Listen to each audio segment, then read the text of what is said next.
Seth MacFarlane has found much success with his hit animated series, Family Guy. He followed up with several others, including American Dad and The Cleveland Show. Known for his love of 80s pop culture properties to include movies, music, and television, MacFarlane sets out now to tell stories of space-exploring adventurers in his new series, The Orville. Set in the 25th century, crew members of a starship, Orville, travel the galaxy while learning lessons about tolerance, humanity, and love. If it sounds familiar to you, MacFarlane has no problem with that. I'm Ronald Young Jr., and I'm on the couch.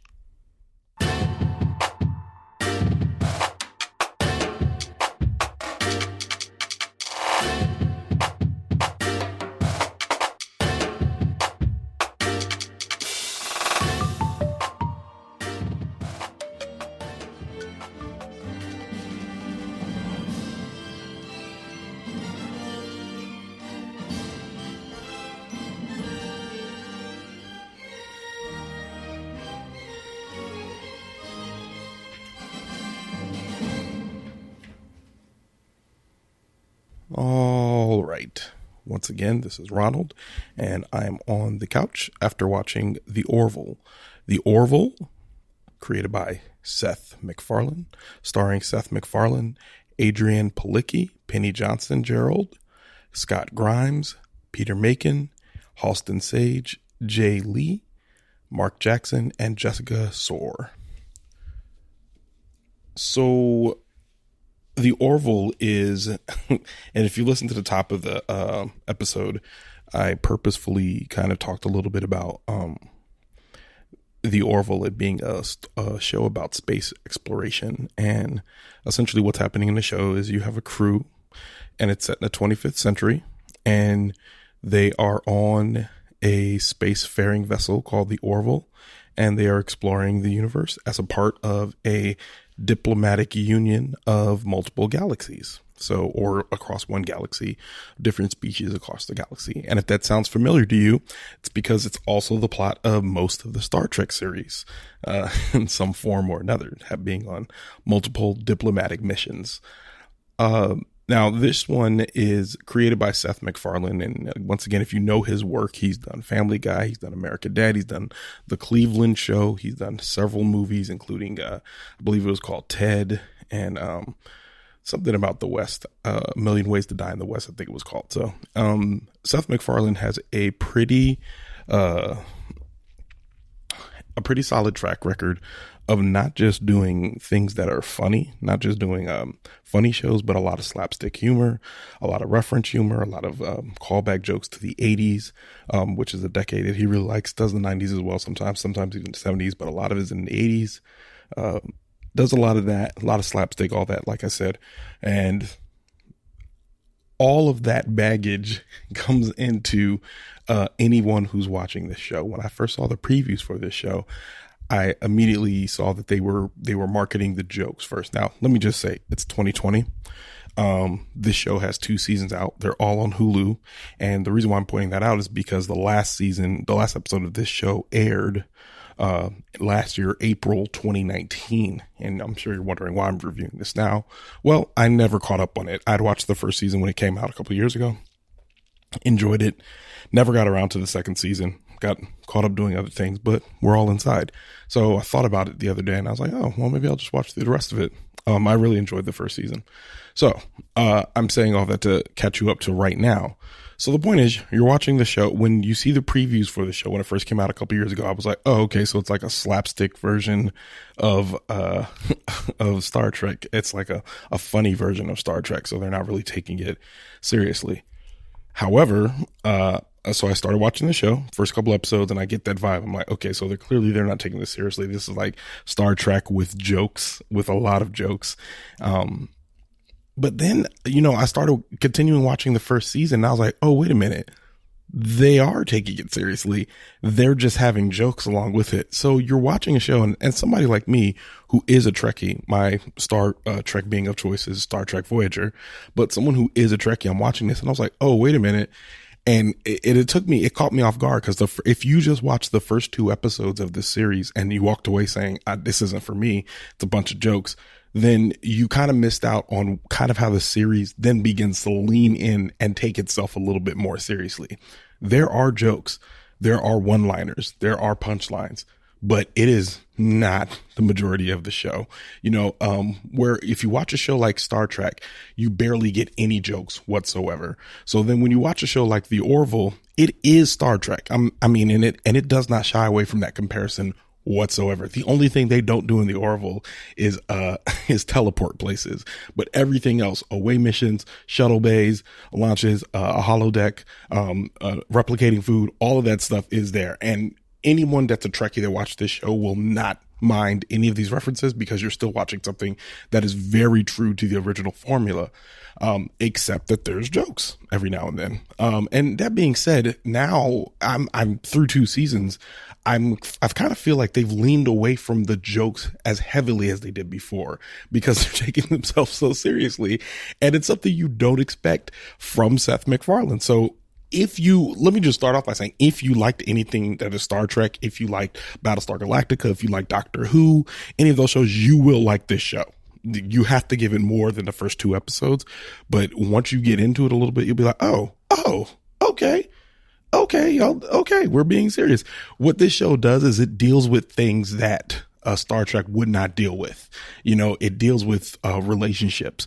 And in a very specific way. And it deals with them in the way that it acknowledges it, that the scenarios that it's in are very weird, where Star Trek did not do that. Star Trek was never looked at itself and said, this is weird. The Orville does that a lot. It's like, hey, this guy's a blob. That's weird. And then they move past it and then start telling you the story. But in the way that it does that, it kind of disarms me as a viewer because I watch a lot of Star Trek. And I remember years ago, I watched it with my then girlfriend. I was watching Star Trek Voyager, and one of the characters, Neelix, walked onto the screen, and he walked on there. Sorry. Neelix walks on the screen, and my then girlfriend turns to me and looks at her and goes, "Who's that freak?" And he's an alien. So, but Star Trek doesn't really acknowledge that people are strange looking, any of that. Whereas in the Orville, it's always like, look at this big headed guy. And then it goes into it. And it doesn't do that all the time, but it doesn't enough so that we can acknowledge, okay, this is weird, but we can lean into it, which I think is a good good low barrier to entry for people who don't watch shows like this. But if you watch shows like this, you should be gobbling up the Orville because it's a great show. And all the good things about it is that it does all the things that Star Trek does.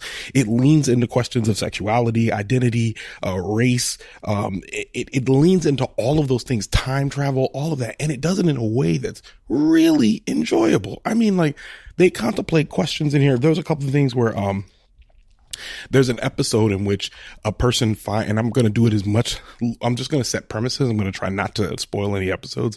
There's an episode where they find an iPhone because they're in the 25th century. So they find an iPhone, and using the iPhone, they replicate an entire holodeck based on all the information on the iPhone. And what it does, it's very funny because I'm sitting here and I'm like, this plays with 2 ideas. One, the idea that someone, is longing for the things that are of the past, like the iPhone, but also the idea that all of our information is on our phone. And if they wanted to replicate a version of us in the future, that is exactly how they would do it. So it doesn't seem as far-fetched when they take all the information on the phone and are able to make a holodeck program that is basically someone's life. Crazy good episode. There's the idea of falling in love with an artificial life form because, of course, there's androids, and just like in Star Trek, they had Data, and they had the Doctor, who's a hologram program on Voyager. They've had several instances of artificial life forms.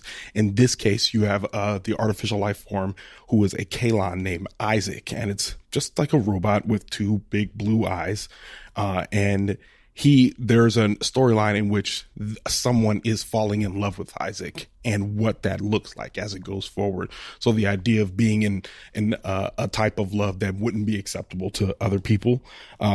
Then, of course, it plays with the idea of global politics, integrating into other species of society in which their customs are unlike ours.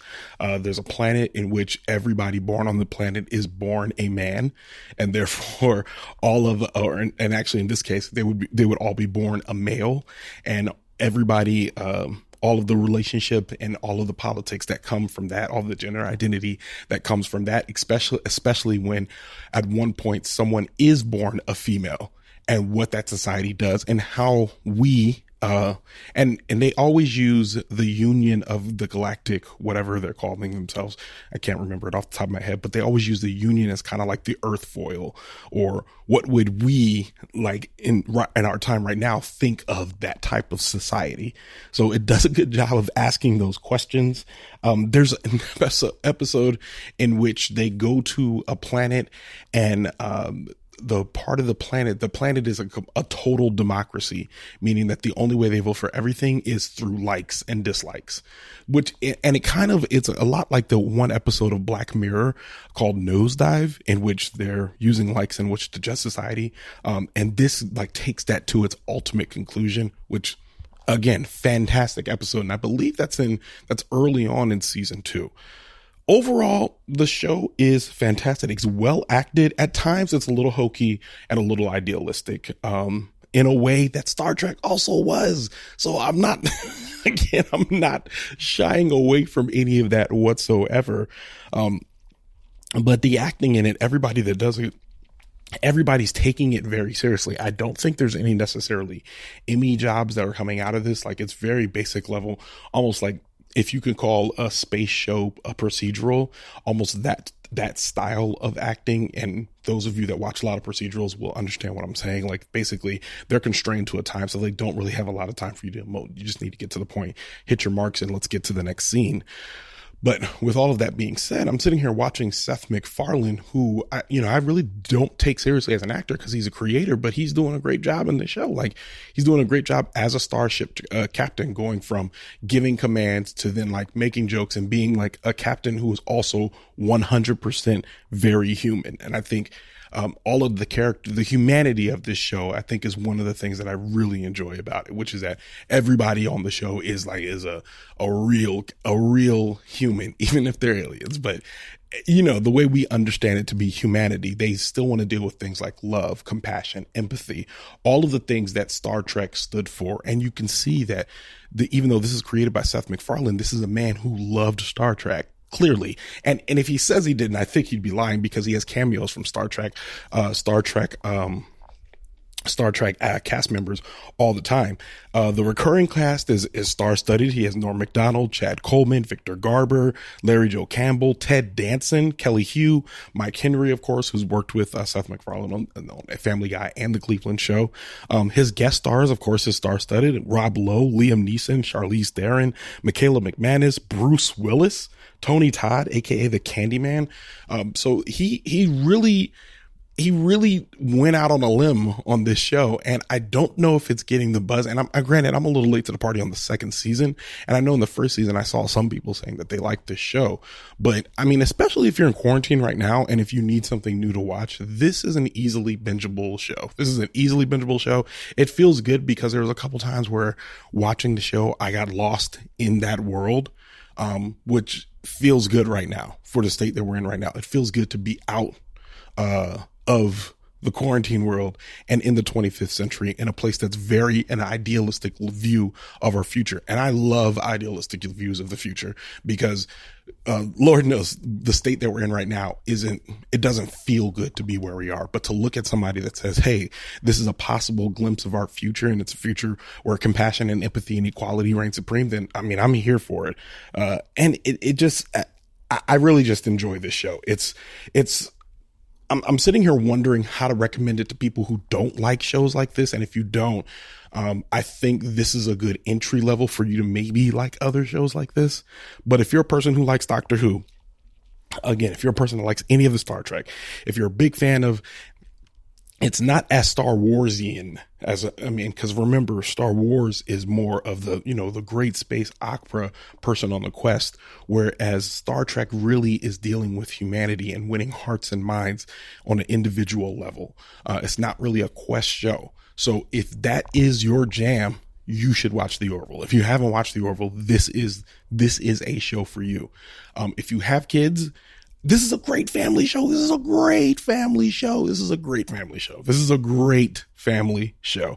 If you want to settle your kids in, and even if you want to do it like once a night, once a week, there's 30 episodes. You can do this for a while. You know what I mean? Like once, hey, let's watch an episode of The Orville. You can do it with your kids.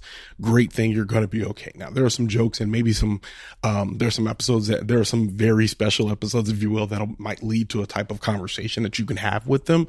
But I think this is a good entry level show for a family, for a person who wants to get more into sci-fi, a person who wants to, I don't understand Star Trek. This is a good entry level for you. That being said, I mean, I give it 4 stars. I give it 4 or 5 stars. I'm sitting here and I'm laughing because I'm like, there's a part of me that's like, it's a little hokey at times, but it just doesn't feel like it's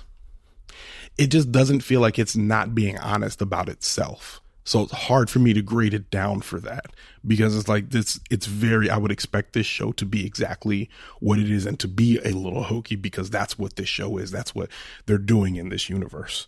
So I think you should watch it. I think the drama elements are very good. I think the action parts, I was sucked in. It feels compelling. I think if you watch this show, you will probably enjoy it. And now again, I just want to touch on this one more time. If you watch the first 2 episodes and you're like, this isn't for me, I encourage you to watch a couple more, lean into it a little bit, because the first 2 episodes and the rest of it are completely different. As it gets past itself and stops just leaning in on the jokes, it kind of, it goes more into the story, and then it begins to make more sense, and it begins to feel like a much more disciplined show, in that, okay, we're going to focus in on the characters and humanity, all of that. And then we're going to have a couple jokes every now and then, just to break the tension and all that, which feels a lot better to watch. Yeah. So with that, 4 of 5 stars, definitely enjoy it. Share it with friends, watch it with family. Think you'll enjoy it. It's a good escape, great escape from the quarantine. And with that, Leaving the Theater is a production of ohitsBigRon Studios. Theme music by the mysterious Breakmaster Cylinder.